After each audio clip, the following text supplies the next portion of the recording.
Imagine standing in the middle of a battlefield. The ground beneath your feet is shaking. Thousands of soldiers are screaming. Shields crash together. Arrows darken the sky. And somewhere through the smoke, you realize something terrifying. Your army is losing. The men beside you are falling. Your commander is nowhere to be seen. And every instinct in your body is telling you one thing. Run. So you do. You throw down your weapon. You turn your back on the enemy. And somehow, against all odds, you survive. You make it back to Rome alive. But then you discover something even worse. Because in the Roman world, simply surviving a battle did not always mean you were safe. Sometimes, the enemy you escaped was only the first danger. Now you had to face your own army, your commanders, your fellow soldiers, and a military system that depended on one terrifying idea. Fear could never be allowed to spread. Rome understood something dangerous about war. One man running could become 10. 10 could become 100. And 100 frightened soldiers could destroy an entire army. So discipline was not just encouraged. It was enforced, sometimes brutally. A Roman soldier was expected to stand with his unit, hold his position, obey commands, and face danger even when every part of his body wanted to escape. But what happened when he didn't? What happened when a soldier broke? What happened when he dropped his shield and ran? The answer was not always simple. Roman military punishment changed across different periods, and the consequences depended on the circumstances, commanders, and the seriousness of the offense. But one thing remained clear. Rome could make an example of failure. And for some soldiers, coming home alive after running from battle could lead to consequences they never expected. From public disgrace, to the destruction of military honor, to collective punishments so terrifying that soldiers feared their own commanders. These are 10 things that could happen to Roman soldiers who ran from battle. And by the time we reach number 1, you'll understand why some Roman soldiers may have believed there was something almost as terrifying as the enemy standing in front of them, the punishment waiting behind them. Number 10, he could lose his honor. For a Roman soldier, punishment did not always begin with chains. Sometimes, it began with something invisible: honor. Modern people often imagine ancient soldiers thinking only about survival. Stay alive, return home, see your family again. But for a Roman soldier, identity was deeply connected to military reputation. How you behaved under pressure mattered. Did you stand? Did you obey? Did you protect your fellow soldiers? Or did you abandon them when things became dangerous? A soldier accused of cowardice could face something devastating: the loss of respect. And in an army built on loyalty and discipline, respect was not a small thing. Imagine returning from battle. You survived, but everyone knows how. The men around you remember. Your unit remembers. Your officers remember. You may still be breathing, but the story of what happened follows you. And that could change everything. Because an army depends on trust. When soldiers form a battle line, every man is depending on someone else. The soldier to his left, the soldier to his right, the men behind him. If one person suddenly breaks and runs, he doesn't only save himself. He can expose everyone else. A gap can appear. The formation can collapse. The enemy can push through. And men who were still fighting can suddenly find themselves surrounded. That is why cowardice was seen as more than personal fear. It could be viewed as betrayal of the men standing beside you. And once a soldier lost the trust of his comrades, getting it back could be almost impossible. Think about that. The battle ends. The blood is washed away. The army moves on. But the memory remains. Every meal, every march, every night around the campfire, you are surrounded by the same men. Men who know what you did. And perhaps the most terrifying part is this: you don't know whether they will ever forget. But loss of honor was only the beginning. Because Rome had another way to make sure a soldier understood that his actions had consequences. Sometimes, they could take away the very symbols that made him a soldier. Number 9. His military status could be destroyed. A Roman army was built on structure, ranks, units, commands, rewards, responsibilities. A soldier was part of something larger than himself.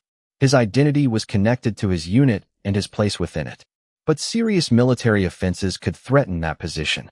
A man could face punishment, demotion, disgrace, or even removal from military service depending on the period and circumstances.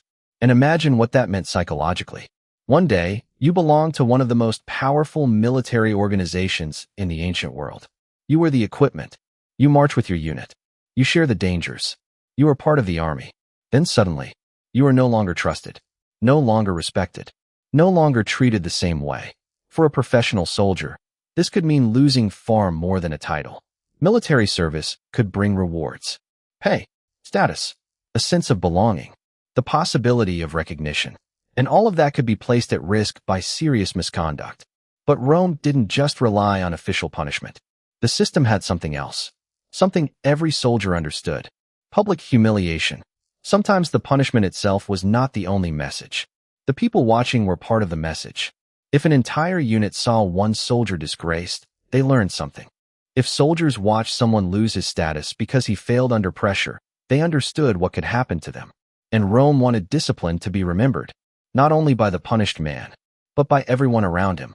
This was psychological warfare inside the army itself. The enemy threatened you from the front. The rules threatened you from behind.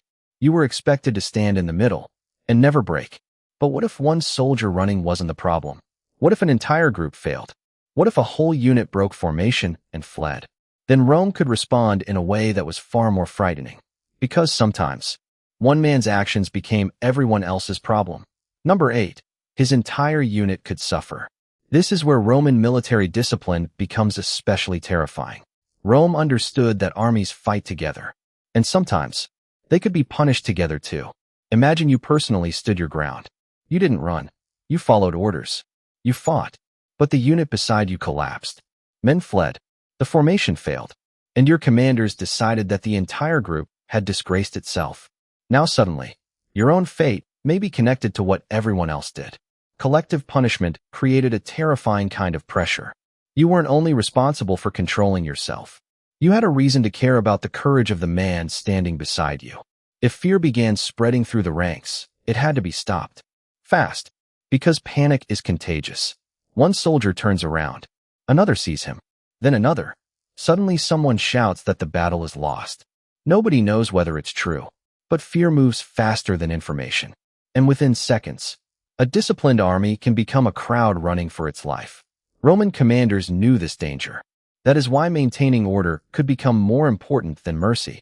A unit that had failed badly might face severe disciplinary critique. The exact punishment depended on circumstances. But the principle was clear. A military force could not survive if soldiers believed they were free to abandon the battle whenever fear became too strong. And this created an incredibly dark situation. Imagine seeing your fellow soldiers begin to panic. You know running could save your life. But you also know that if everyone runs, the consequences could reach far beyond the battlefield. So what do? Stay and face the enemy? Or run and face your own army afterward? For some men, that question may have been impossible. But Rome had punishments designed to make one answer seem safer than the other. And one of the most famous examples was so brutal that centuries later, its very name would become associated with military terror. Decimation. Number 7. He could face the terror of decimation. Few Roman military punishments have become as infamous as decimation. The name itself comes from the idea of selecting 1 out of every 10. It was a collective punishment associated with serious offenses such as mutiny or cowardice under certain circumstances. And the psychological horror of it is difficult to ignore. Imagine a group of soldiers standing together. They know their commanders believe the unit has failed. They know punishment is coming, but they don't know exactly who will suffer. Then the selection begins. You look around, at your friends, the men you've marched with, the men you've eaten beside, the men who fought beside you. And suddenly, the punishment becomes a game of terrifying uncertainty. You might be selected, or you might not. You may have run from battle, or perhaps you didn't. But now your fate is connected to the fate of the unit. This was more than punishment. The army itself could be involved in carrying out the punishment. The people beside you could become part of the mechanism that punished you. Imagine what that did to discipline. Imagine hearing stories about another unit. Men who failed, men who broke, men who came back expecting punishment. But never imagine something like this. Those stories would travel from camp to camp, from soldier to soldier. And every time an army faced danger, those memories could be waiting in the background. The Roman soldier was trained to fear defeat, fear the enemy, fear death. But he also understood something else. His own side demanded obedience. And Rome's military machine could be ruthless when commanders believed discipline had collapsed. But decimation was not the end of the story. Because sometimes, the punishment did not involve death at all, and in some ways, that could be worse.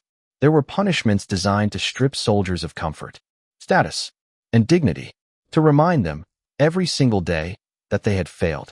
Part 2, numbers 6 to 4. Number 6, he could be publicly humiliated. Death is final. Humiliation continues. That was the terrifying power of punishment designed not simply to hurt a soldier, but to change how everyone saw him. Military discipline often depended on public example. A punishment seen by 100 men could affect the behavior of all 100.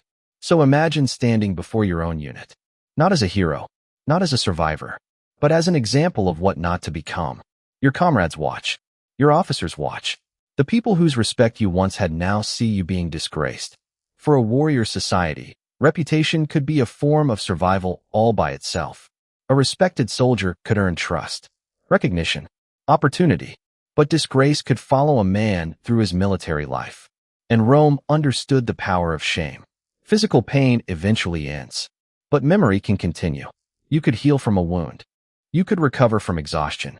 But how do you escape the memory of standing in front of your own army while everyone watches your honor disappear? And public humiliation had another purpose. It separated the punished man from everyone else. It created a line. These are the soldiers who obey. And this is what happens when you don't. That message could be more powerful than any speech. But humiliation could go even further. A soldier might be stripped of the things that represented his military identity. And suddenly, the man who once wore the symbols of Rome could be left with a painful reminder of what he had lost. Number 5. He could lose the privileges of a soldier. Being a Roman soldier was difficult. The marching, the training, the danger, the strict discipline. But military life could also come with an identity and privileges tied to service. Punishment could threaten those privileges. And that meant a soldier who had once been treated as a trusted member of the military could find himself pushed downward. Imagine spending years building your position, surviving campaigns, following orders, enduring hunger and cold. Then one moment of panic changes everything. One decision, one turn of the body, one step away from the battle line, and suddenly, your future is uncertain. This is what made military discipline so powerful. The punishment wasn't always about what happened to you today. It could also be about what you lost tomorrow. Your opportunities, your reputation, your rewards, your place among other soldiers. And this created an enormous psychological trap. The battlefield itself was dangerous, but abandoning it could threaten the entire life you had built. So every soldier had something to lose. Not just his life, but his future. And that brings us to another terrifying possibility. What if Rome didn't trust you to fight anymore? What if surviving the battle wasn't enough? What if your own commanders decided you no longer deserve to carry a weapon for Rome? Number 4. He could be removed from the army. For some serious military offenses, a soldier could face expulsion or removal from service. And at first, this may not sound terrifying. Someone today might think, fine, he gets to leave the army. But ancient military life was more complicated. Leaving in disgrace was not the same as returning home with honor. One meant you had completed your duty. The other could mean you had failed, and failure could follow you. Imagine walking away from the army while knowing exactly why you're leaving. Not because your service ended, not because you achieved something, but because your own commanders no longer wanted you. For some men, that could destroy the identity they had spent years building. And there was another problem. The world outside the army was not always easy. A soldier who had devoted years of his life to military service might suddenly have to imagine another future. No marching unit, no familiar comrades, no military purpose, just the knowledge that everyone who knew him could ask the same question. Why did you leave? And perhaps he would have to answer. But even removal from service was not necessarily the most frightening consequence. Because some Roman commanders believed that failure in battle had to be answered immediately, not months later, not after a trial had faded from memory, immediately. And when that happened, the punishment could become a matter of life and death. Part 3, numbers 3 to 1 plus ending. Number 3, he could be severely punished by his commanders.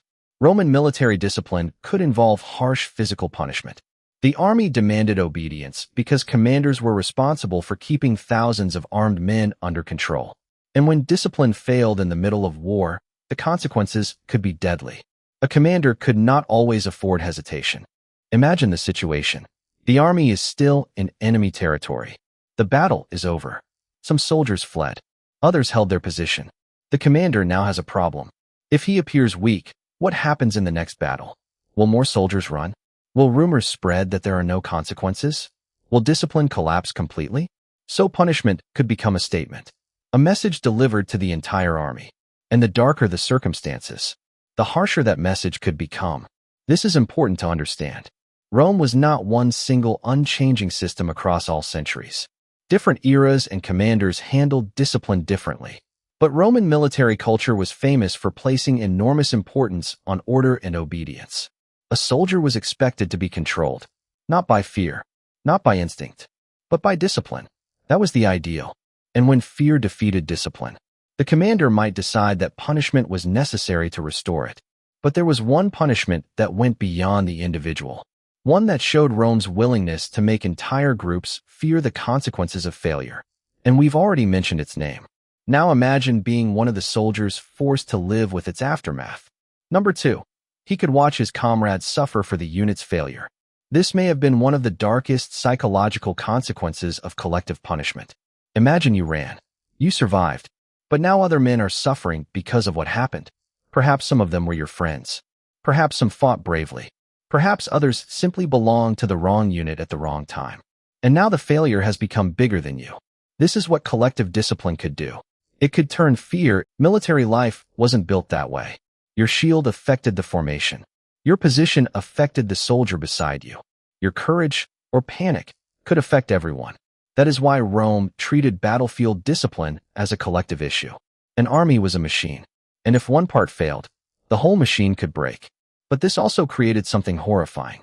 A soldier who was afraid of dying in battle might now fear causing suffering for his own comrades. Imagine being surrounded by men who know exactly what you did. Imagine knowing they may pay a price because you ran. That guilt could become its own punishment. Because unlike a physical wound, guilt doesn't always disappear. You can march away from a battlefield, but you can't always march away from memory. And now we come to number 1, the ultimate consequence. The possibility that when a Roman commander decided the offense was serious enough, the soldier who ran from death could be sent right back toward it. Number 1, he could be executed. For the most serious forms of military betrayal, desertion, mutiny, or grave cowardice, death could be a possible consequence under military authority. And suddenly, the soldier's decision to run takes on a terrifying meaning. He ran because he wanted to live. He escaped the enemy. He survived the battle. But survival did not guarantee safety. This is the darkest paradox of military discipline. A soldier might flee from immediate death, only to face punishment afterward. Imagine what that knowledge did to an army before battle. The enemy is in front of you. Your commanders are behind you. There is danger everywhere. And the only path to survival may seem to be standing exactly where you are, holding the line, following orders. Because running could create consequences you can